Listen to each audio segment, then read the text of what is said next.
Hello friend, નમસ્તે. હું કિંદર ખડિયા સાગર બધા સાથી મિત્રોનું આપણા યુટ્યુબ ચેનલ સ્મિથ સીએસસી ઇન્ફોમાં સ્વાગત કરું છું. આ વિડીયોમાં આપણે જોશું પીએફ તેમજ પેન્શનના પૈસા કઈ રીતે સ્ટેપ બાય સ્ટેપ પ્રોસેસ કરી અને આપણે વિડ્રોલ કરી શકીએ. તો ચેનલ ઉપર તમે નવા હોય તો ચેનલને સબસ્ક્રાઇબ કરી દેજો, બેલ આઇકન હિટ કરી દેજો, જેથી કરીને આવનારા તમામ નોટિફિકેશન તેમજ સરકારી યોજનાકીય માહિતી તમને મળતી રહે. તો વધારે સમય ના લેતા આપણે વિડીયો સ્ટાર્ટ કરીએ.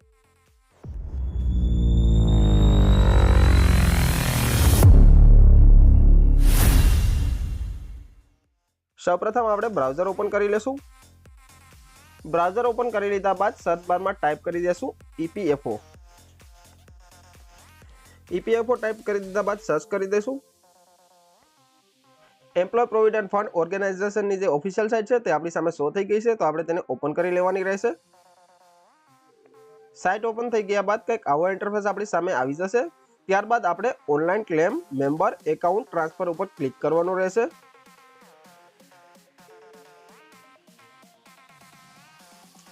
ક્લિક કરતાની સાથે જ એલર્ટનું પોપઅપ આપણી સામે શો થઈ જશે, તો તેના પર આપણે ઓકે પર ક્લિક કરી દઈશું.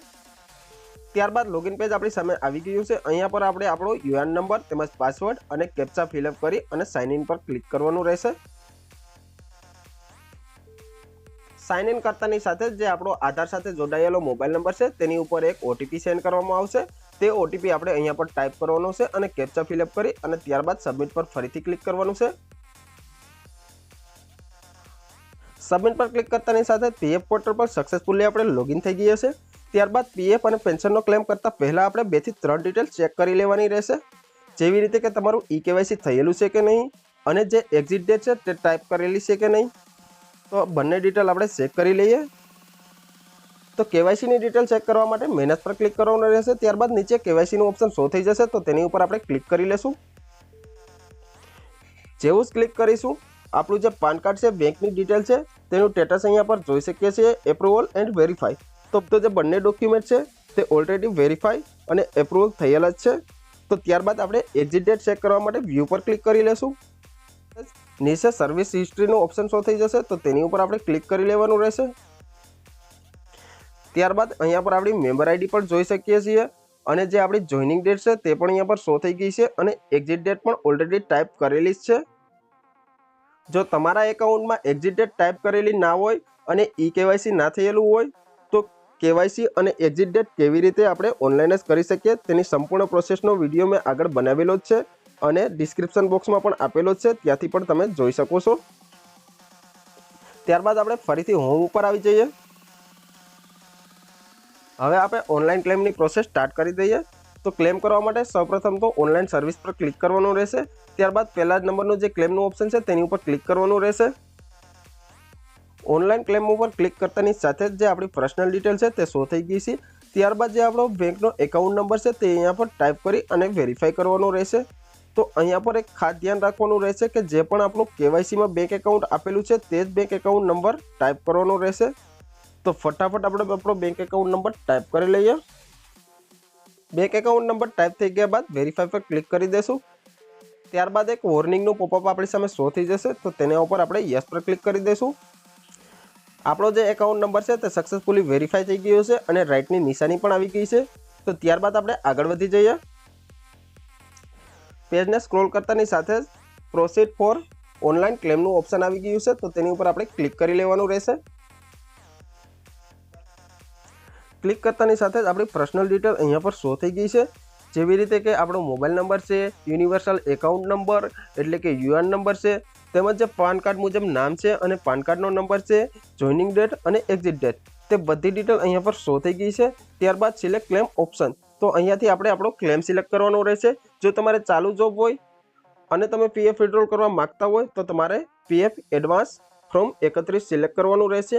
અને જો તમે જોબ છોડી દીધી હોય, રિઝાઇન આપી દીધું હોય અથવા તો રિટાયર્ડ થઈ ગયા હોય તો અહીંયાથી only PF withdrawal from number 19 અને only pension withdrawal from number 10C. તો આ વસ્તુ પેજને આપણે સ્ક્રોલ અપ કરી લીધું છે. ત્યારબાદ અહીંયા પર જોઈ શકીએ છીએ અપલોડ ફ્રોમ 15G. તો સૌપ્રથમ તો એ જાણી લઈએ 15G ફ્રોમ કોને કોને અપલોડ કરવાનું રહેશે. તો કોઈ પણ ગવર્મેન્ટ એમ્પ્લોય હોય અથવા તો પ્રાઇવેટ એમ્પ્લોય હોય તેની સર્વિસ 5 વર્ષ કરતાં ઓછી હોય અને જે પીએફ એટલે કે એમ્પ્લોય અમાઉન્ટ અને એમ્પ્લોયર અમાઉન્ટ ની રાશિ 50,000 કરતાં વધારે હોય, તમે અહીંયા પર જોઈ શકો છો બંનેની રાશિ કેલ્ક્યુલેટ કરતાં 50,000થી વધારે આવે અને સર્વિસ હિસ્ટ્રી 5 વર્ષ કરતાં ઓછી હોય તો અહીંયા પર 15G ફોર્મ અપલોડ કરવાનું રહેશે। તેના ઉપર પણ આપણે એક સ્પેસિફિક વિડીયો બનાવીશું કેવી રીતે ફોર્મ 15G ફિલઅપ કરવું। તો 15G ફોર્મ અપલોડ કરી દેશું।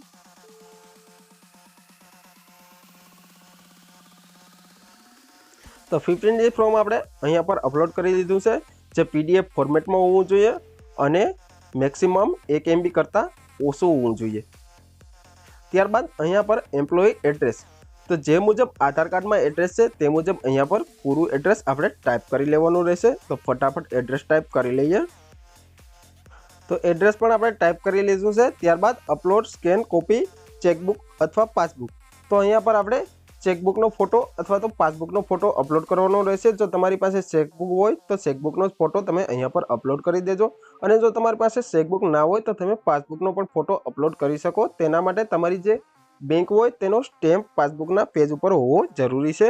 તો અહીંયા પર આપણે ચેકબુક અપલોડ કરી લઈએ। સક્સેસફુલી આપણે ચેકબુક અપલોડ કરી દીધી છે। ત્યારબાદ અહીંયાથી આપણે વ્યૂ પણ કરી શકીએ। ચેકબુક અપલોડ કરવા માટે આપણે JPG અથવા JPEG ફોર્મેટ સિલેક્ટ કરવાનું રહેશે અને ત્યારબાદ તેની સાઇઝ છે તે મિનિમમ 100 KB થી ઉપર હોવી જોઈએ અને મેક્સિમમ 500 KB થી નીચે હોવી જોઈએ। તો ત્યારબાદ ડોક્યુમેન્ટ સક્સેસફુલી અપલોડ થઈ ગયા બાદ એગ્રી પર ક્લિક કરવાનું રહેશે। ત્યારબાદ આપણા આધાર સાથે જે જોડાયેલો મોબાઈલ નંબર છે તેની ઉપર એક OTP આવશે, તે OTP અહીંયા પર ટાઈપ કરવાનો રહેશે અને ત્યારબાદ validate OTP and submit claim form ઉપર ક્લિક કરવાનું રહેશે।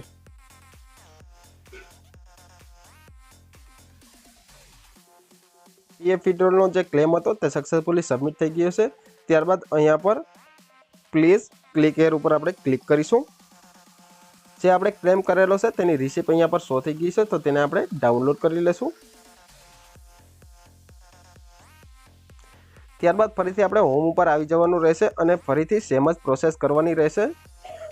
તો ફરીથી આપણે ઓનલાઈન સર્વિસ પર ક્લિક કરી લેશું। ત્યારબાદ ક્લેમ ઉપર ક્લિક કરી લેવાનું રહેશે। ત્યારબાદ ફરીથી અહીંયા પર બેંક એકાઉન્ટ નંબર ટાઈપ કરવાનો રહેશે અને વેરીફાઈ કરી દેવાનો રહેશે।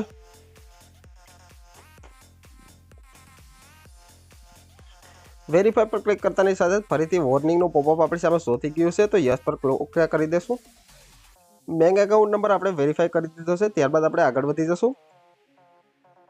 પ્રોસીડ ફોર ઓનલાઈન ક્લેમ ઉપર ફરીથી ક્લિક કરી દેશું।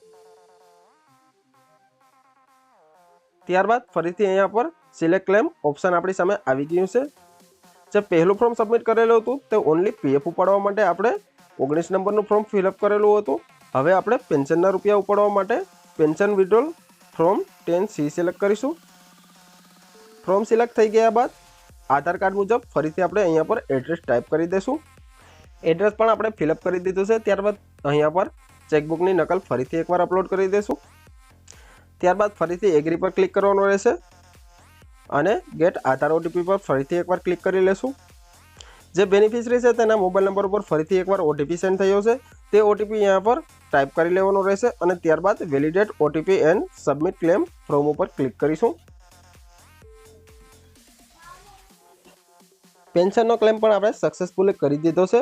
ત્યારબાદ ફરીથી અહીંયા પર ક્લિક હેર ઉપર ક્લિક કરી અને આપણી જે રિસિપ્ટ છે તે ડાઉનલોડ કરી લેશું।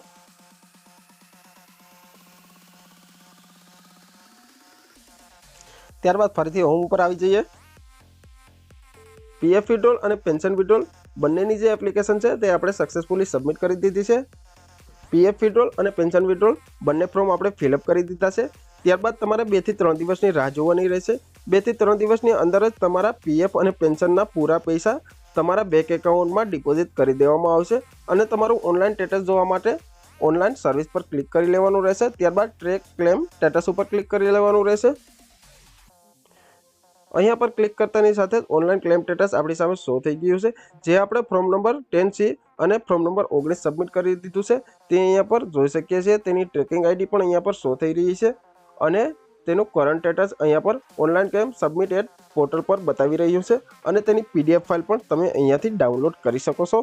વિડીયોમાં PF વિડ્રોલ અને પેન્શન વિડ્રોલ કેવી રીતે કરવું તેની સંપૂર્ણ માહિતી જોઈ। જો હજુ પણ તમને PF એકાઉન્ટને લગતા કોઈ પણ પ્રશ્ન હોય તો કોમેન્ટ સેક્શનમાં જરૂર જણાવજો। અમારો વિડીયો પસંદ આવ્યો હોય તો વિડીયોને લાઇક કરી દેજો, ચેનલને સબસ્ક્રાઇબ કરી દેજો અને બેલ આઇકન હિટ કરી દેજો, જેથી કરીને આવનારા તમામ નોટિફિકેશન તમને સરળતાથી મળતા રહે।